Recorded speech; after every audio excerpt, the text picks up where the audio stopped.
Hello viewers, আজকের recipe বাচ্চা থেকে বড় সকলেরই প্রিয় পাস্তা, ভেজিটেবল পাস্তা।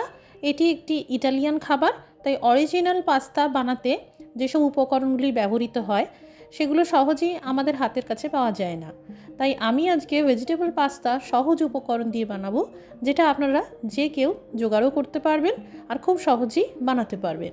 খেতে এতটাই সুন্দর হবে যে রেস্টুরেন্টের দাম দিয়েও খেতে ইচ্ছে করবে না, বাড়িতেই সহজে তৈরি করে নিতে ইচ্ছে করবে। নমস্কার, আমি মৌ, আপনারা দেখছেন মৌয়ের সাথে রান্নাবান্না। রেসিপিটি ভালো লাগলে লাইক দিয়ে শেয়ার করে দেবেন, আর প্রতিদিন নিয়মিত রেসিপি সবার আগে পেতে আমাদের চ্যানেলটি সাবস্ক্রাইব করে পাশে থাকা বেল নোটিফিকেশনটা অন করে নেবেন।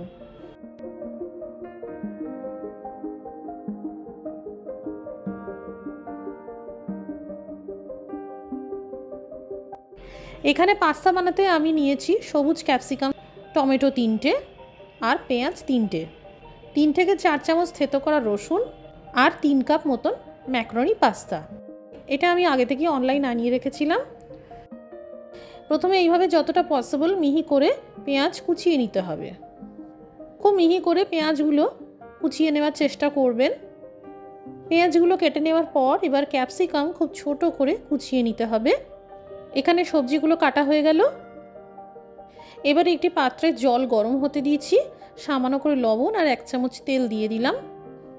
এবার এই পাস্তা সিদ্ধ করে নিতে হবে। এই পাস্তা সিদ্ধ করার একটা নিয়ম আছে, প্রথমেই বলে দিই, ক্রমশ নাড়াচাড়া করে ফোটাতে হবে 2 থেকে 3 মিনিট। ফোটানোর পর কম আঁচে ঢেকে পাস্তা নরম হওয়া পর্যন্ত রান্না করতে হবে। তবে মাঝে মাঝেই ঢাকা খুলে একবার করে নাড়াচাড়া করে নেবেন, না হলে তলা থেকে লেগে যাবে। এইভাবে একটু চেক করে নিতে হবে। এই দেখুন, পাস্তা নরম হয়ে গেছে, বোঝাই যাচ্ছে সিদ্ধ হয়ে গেছে। যখন দেখবেন পাস্তাগুলো এইরকম নরম আর সিদ্ধ হয়ে গেছে, সঙ্গে সঙ্গে তখনই গরম জল থেকে তুলে নেবেন আর ছেঁকে নেবেন। অনেকেরই পাস্তা হালুয়া হয়ে যায়। এখানে একটা টিপস বলে রাখি, পাস্তা যতক্ষণ গরম থাকবে অটোমেটিক্যালি কুক হতে থাকবে। একটি পাত্রে ঠান্ডা জল নিয়ে নেবেন, যদি সম্ভব হয় 2-1টা বরফের কিউব ফেলে দেবেন। তারপর এই গরম সিদ্ধ পাস্তা ওই জলে দিয়ে দেবেন। এতে পাস্তার তাপমাত্রা অনেকটাই কমে যাবে আর অতিরিক্ত নরম হতে পারবে না, হালুয়া হবে না, একদম ঝরঝরে তৈরি হবে। এবার এখানে টমেটোগুলোকে এইভাবে চিড়ে নিয়ে গরম জলে ফুটতে দিয়ে দিলাম। ডাইরেক্ট কাঁচা টমেটোর পিউরি না দিয়ে পাস্তা রান্নায় যদি এইভাবে একটু টমেটো সিদ্ধ করে পিউরি তৈরি করেন, তাহলে রেস্টুরেন্টের মতনই স্বাদ আসবে। খুব বেশিক্ষণ না, জাস্ট 5 মিনিট ঢেকে রান্না করার পর এই দেখুন টমেটো সিদ্ধ হয়ে গেছে। এবার ঠান্ডা করে নিতে হবে। টমেটোর খোসাগুলো খুব সহজেই আলাদা হয়ে গেল। এবার একটা মিক্সার জারে এই টমেটোগুলোকে মিহি করে বেটে নিতে হবে। পাস্তার জন্য টমেটো পিউরি একদম তৈরি। এবার এদিকে বানাবো হোয়াইট সস। অনেকেই পাস্তা বানাতে মেয়োনিজের ব্যবহার করে থাকেন, তবে সবার পক্ষে মেয়োনিজ কেনাটা সম্ভব নয়, তাই এইভাবে হোয়াইট সস বানালে মেয়োনিজের দরকার পড়বে না। 1 মাস ফ্রিজে এই হোয়াইট সস রেখে দিতে পারবেন, নষ্ট হবে না। বাটার মেল্ট হয়ে গেলে 100 গ্রাম ময়দা দিয়ে দিলাম। সেই সাথে প্রথমে 100 ml দুধ মিশিয়ে দিলাম। ভালো করে নাড়াচাড়া করে মিশিয়ে নিতে হবে। আবারও 100 ml দুধ মেশালাম। তাহলে 100 গ্রাম ময়দার জন্য টোটাল 200 ml দুধ ব্যবহার করেছি। যতটা ময়দা তার দ্বিগুণ পরিমাণে দুধ নিতে হবে। এই সস যাতে ফুটতে পারে তার জন্য 200 ml জল মিশিয়ে দিলাম। এই দেখুন, ধীরে ধীরে হোয়াইট সস একদম মসৃণ হতে শুরু করেছে।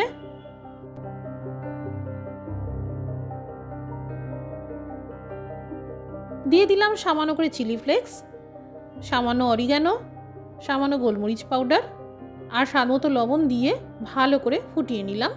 মোটামুটি 5 থেকে 7 মিনিটের মধ্যেই হোয়াইট সস তৈরি হয়ে যায়। এবার পাস্তার জন্য সবজিগুলো ভেজে নেব। দিয়ে দিলাম 2টো বাটার কিউব আর সামান্য করে তেল। এখানে আমি রিফাইন্ড অয়েলের ব্যবহার করেছি। বাটার তেলের সাথে এখানে মিশে গেলে দিয়ে দিলাম কুচানো রসুন। প্রথমেই রসুন ভেজে নেব। পাস্তা রান্নায় রসুনের ফ্লেভারটা খুবই ইম্পর্টেন্ট। বেশ বাদামি করে ভেজে নেওয়ার পর দিয়ে দিলাম কুচানো পেঁয়াজ। এখানে খুব বেশি করে সবজি ভাজতে হয় না, পেঁয়াজ কুচি জাস্ট একটু সফট করে নিতে হবে আর ট্রান্সপারেন্ট করে নিতে হবে। যখন দেখবেন একটা হালকা বাদামি রং ধরতে শুরু করেছে, দিয়ে দিতে হবে এই সুইট কর্ন। এই সুইট কর্ন অপশনাল, তবে থাকলে অবশ্যই দেবেন, ভেজিটেবল পাস্তা খেতে ভালো লাগে। সেই সাথে কুচানো ক্যাপসিকাম দিয়ে দিলাম। জাস্ট সবজি নরম হওয়া পর্যন্ত ভেজে নিতে হবে। সবজিগুলো নরম হয়ে গেছে, এবার টমেটো পিউরিটা দিয়ে দিলাম। যদি প্যাপরিকা পাউডার থাকে তো খুব ভালো, আর না থাকলে তার বিকল্প হিসেবে কাশ্মীরি লঙ্কার গুঁড়ো দেবেন। প্যাপরিকা পাউডার কালার করবার জন্য আর সামান্য ঝালঝাল করার জন্যই দেওয়া হয়, তাই কাশ্মীরি লঙ্কার গুঁড়ো বা লাল লঙ্কার গুঁড়ো দিলেই হবে। সামান্য করে জল অবশ্যই দেবেন যাতে হোয়াইট সস ভালোভাবে মিশে যেতে পারে। এবারই তৈরি করা হোয়াইট সস দিয়ে দিলাম। ভালো করে মিশিয়ে নেওয়ার পর দিয়ে দিলাম 2টো চিজের কিউব। আপনাদের কাছে যদি চিজের শিট থাকে সেটাই দেবেন। ভালো করে মেশাতে হবে। এবার এক একে সিজনিংগুলো দিয়ে দেবো। চিলি ফ্লেক্স, অরিগ্যানো আর গোলমরিচ গুঁড়ো। এখানে বলে রাখি, ইটালিয়ান সিজনিং যাদের কাছে নেই তারা অরিগ্যানো দেবেন আর কুচানো ধনেপাতা দেবেন, তাহলেই হবে। ভালো করে মেশানোর পর এবার দিয়ে দিলাম স্বাদ মতো লবণ। দেখবেন এই গ্রেভি কিছুক্ষণ পর একদম ক্রিমি তৈরি হয়ে যাবে। এইভাবে হোয়াইট সস বানিয়েই যদি পাস্তা রান্না করেন তাহলে কোনো রকম দামি দামি মেয়োনেজ দেওয়ার কোনো প্রয়োজনই নেই। এবার এই সিদ্ধ পাস্তা দিয়ে দিলাম, ভালো করে মিশিয়ে নেব। তবে এখানে আরেকটা টিপস বলে রাখি, পাস্তা মেশানোর সময় আঁচটা বন্ধ করে দেবেন, নাহলে অতিরিক্ত তাপমাত্রায় গিয়ে পাস্তাগুলো আবারও ঘেঁটে যেতে পারে। ওপর থেকে সবশেষে টমেটো কেচাপ দিয়ে দিলাম, ভালো করে মিশিয়ে নিলাম। তৈরি হয়ে গেল বড় বড় রেস্তোরাঁর স্বাদের সবজি দিয়ে ম্যাকারনি পাস্তা। অবশ্যই একবার এইভাবে বানাবেন, সত্যিই অপূর্ব স্বাদ হয়। বাড়িতে সকলে খুবই পছন্দ করবে। বাড়িতে বানালে কমেন্ট করে জানাতে পারেন কেমন তৈরি হলো। আজকের রেসিপিটি দেখার জন্য অসংখ্য ধন্যবাদ। সবাই ভালো থাকবেন, সুস্থ থাকবেন।